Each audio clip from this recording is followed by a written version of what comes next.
20 விழுக்காடு தீபாவளி போனஸ். பழங்குடி மக்கள் வாழக்கூடிய அனைத்து பகுதிகளுக்கும் மின் இணைப்பு மற்றும் கலர் டிவி. கூடலூர் பகுதியில் சுமார் 10,000 வீடுகளுக்கு மின் இணைப்பு. இப்படி நீண்ட பட்டியலே போடலாம். இது மட்டுமல்ல, நான் உள்ளாட்சித்துறை அமைச்சராக இருந்தப்போ உதகைக்கு 3வது குடிநீர் திட்டத்தை கொண்டு வந்தேன். அதேபோல் உள்ளாட்சி கடை வியாபாரிகளுக்கு கடை உரிமை நீட்டிச்சு பெயர் மாற்றம் செஞ்சுக்க அனுமதி கொடுத்தேன். உங்க நாடாளுமன்ற உறுப்பினர் ராசா இருக்கார, முதலமைச்சராக இருந்த தலைவர் கலைஞரும் துணை முதலமைச்சராக இருந்த நானும், ஏன் இப்போ முதலமைச்சராக இருக்கும் போதும் அடிக்கடி சந்திக்கிற போதெல்லாம் நீலகிரி தொகுதிக்கு தேவையான பல திட்டங்களை கேட்டு வாங்கிடுவார். ஒன்றிய அமைச்சராக இருந்தவர். அந்த வகையிலும் இந்த தொகுதிக்கு ஏராளமான பணிகளை அவர் செஞ்சு கொடுத்திருக்கிறார். அதனாலதான் எப்பவுமே உங்களுடைய நெஞ்சுக்கு நெருக்கமானவராக அவர் இருக்கிறார். இப்போ முதலமைச்சரானவுடன் மாநிலத்தோட சிறந்த திட்டங்களை ஒன்றான எடை குறைவான குழந்தைகளுக்கு ஊட்டச்சத்து உறுதி செய் திட்டத்தை இந்த ஊட்டியில் தான் 2 வருஷத்துக்கு முன்னாடி வந்தப்போ நான் தொடங்கி வச்சேன். உங்களுக்கு நன்மை செய்யறதுக்கு முதலாளா இருக்கிறவங்க நாங்க. உங்களுக்கு துன்பம்னா ஓடோடி வந்து துணை நிற்கக்கூடிய துயரக்கூடிய முதல் ஆளும் நாங்க தான். 2009 வெள்ளம் ஏற்பட்டப்போ துணை முதலமைச்சராக இருந்த நான் போர்க்கால அடிப்படையில் மீட்பு பணியில மற்றும் நிவாரண பணிகளை முடுக்கிவிட நானே நேரடியாக வந்தேன். 2019 நிலச்சரிவு ஏற்பட்டப்போ 2 நாட்கள் இங்கேயே பாதிக்கப்பட்ட மக்களுக்கு துணையாக இருந்தேன். நம்ம ராசா, திராவிடமணி, கணேசன், ராமச்சந்திரன், முபாரக் ஆகியோர் என் கூடவே இருந்தாங்க. நிலச்சரிவு ஏற்பட்ட இடங்கள் எல்லாம் பார்த்து வீடுகளை இழந்தவங்களை சந்திச்சு உதவிகளை செஞ்சோம், ஆறுதலை சொன்னோம். அன்றைய ஆட்சியாளர்கள் தூக்கத்தில் இருந்த ஆட்சியாளர்களை எழுப்பி நீலகிரிக்கு வர வச்சதும் திமுக தான். நாம கேள்வி எழுப்பின பிறகுதான் சில மணி நேரங்களாவது ஹெலிகாப்டர்ல வந்து பார்வையிட்டு போனார் அன்றைய முதலமைச்சர். இதுதான் மக்களோடு இருக்கக்கூடிய திமுகவுக்கு, மக்களை ஏமாற்ற நினைக்கும் மற்றவங்களுக்கு இருக்கக்கூடிய வேறுபாடு. அதனாலதான் உங்களுடைய ஆதரவோட வளர்ச்சியை நோக்கி திராவிட மாடல் ஆட்சியை நாம் இன்றைக்கு கம்பீரமாக நடத்திக்கிட்டு இருக்கோம். உயர்கல்வி சேர்க்கை விகிதத்தில் முதலிடம். இந்தியாவிலேயே வறுமை நிலை குறைவான பட்டினிச்சாவே இல்லாத மாநிலம்னு சாதிச்சிருக்கிறோம். நேற்று காலையில் இந்து நாளிதழில் ஒரு செய்தி வந்திருக்கு. அதாவது ஒன்றிய அரசு வெளியிட்ட தகவலை 9.69 விழுக்காடு வளர்ச்சியோட இந்தியாவில் அதிக வளர்ச்சி கண்ட மாநிலம் தமிழ்நாடு தான் சொல்லியிருக்காங்க. இந்தியாவிலே முதலிடம் மட்டுமல்ல, கடந்த 10 ஆண்டுகள்ல தமிழ்நாட்டோட பெஸ்ட் இதுதான்.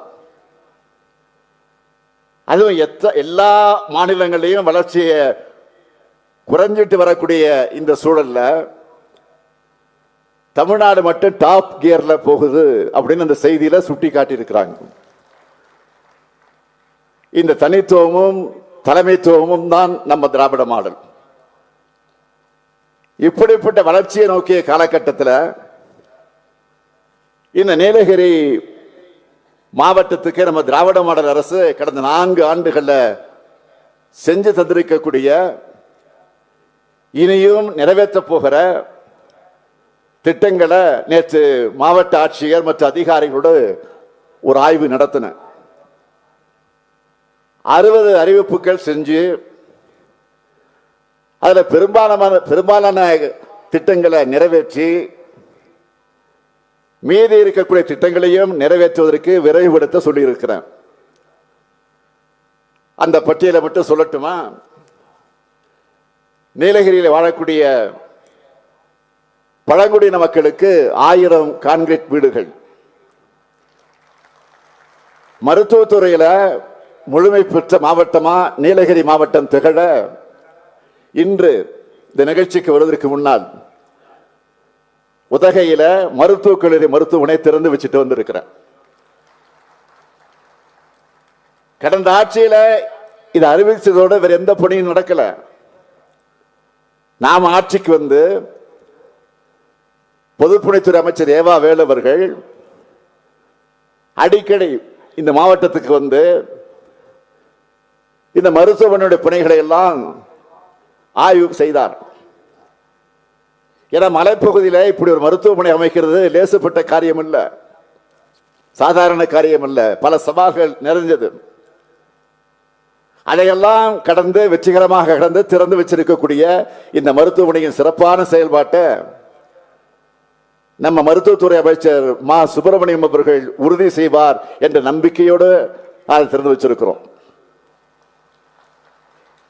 ஏன்னா நம்முடைய அரசினுடைய முத்திரை திட்டமான மக்களை தேடிய மருத்துவ திட்டத்தில் மலை பிரதேசமான இந்த நீலகிரி மாவட்டத்தில் மிக சிறப்பாக செயல்படுத்திட்டு வருது நம்ம மருத்துவத்துறை.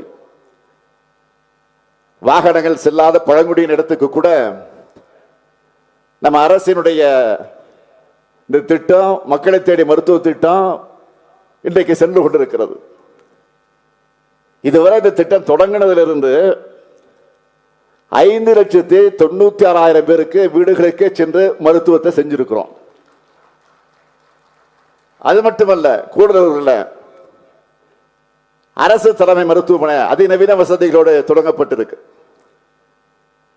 இதே போல குன்னூர், கோத்தகிரி உட்பட எல்லா வட்டங்களிலையும் அதிநவீன வசதிகளோடு மருத்துவமனைகள் துவங்கப்பட்டிருக்கு.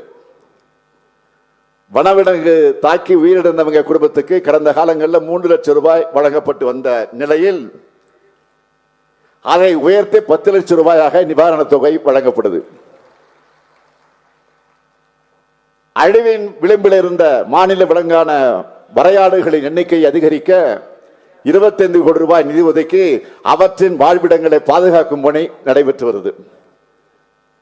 கேரளா, கர்நாடகா, தமிழ்நாடு ஆகிய 3 மாநிலங்கள் சந்திக்கக்கூடிய கூடலூர்ல புதிய பேருந்து நிலையம் அமைக்கப்பட்டு வருது. நீலகிரி மாவட்டத்தில் இளைஞர்களுக்கு வேலைவாய்ப்பு வழங்க மினி டைடல் பார்க் வரப்போகுது. தெப்பக்காடு யானைகள் முகாம் நவீனமயம் ஆக போகுது. கூடலூர் அரசு மருத்துவமனையை தரம் உயர்த்தி அதனுடைய பணிகளுக்காக 31 கோடி ரூபாய் மதிப்பீட்டில் அந்த பணிகள் நடைபெற்று வருது. குந்தா மின்திட்ட பணிகள் நடைபெற்று வருது.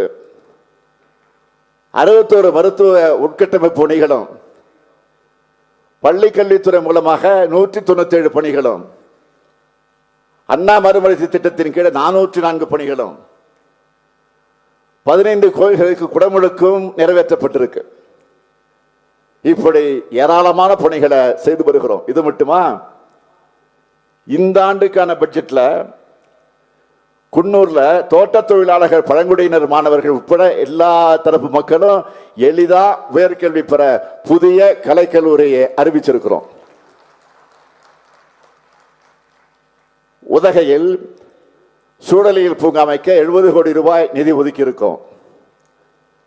அது மட்டுமல்ல, இன்றைக்கு 33 ஆண்டுகளாக வீட்டுமனை பட்டா கிடைக்காமல் இருந்த பழங்குடியின மக்களுக்கு முதல் கட்டமாக 18 பழங்குடியின மக்களுக்கு பட்டா வழங்கி அவர்கள் வாழ்வில் ஒளியேற்றி இருக்கிறோம்.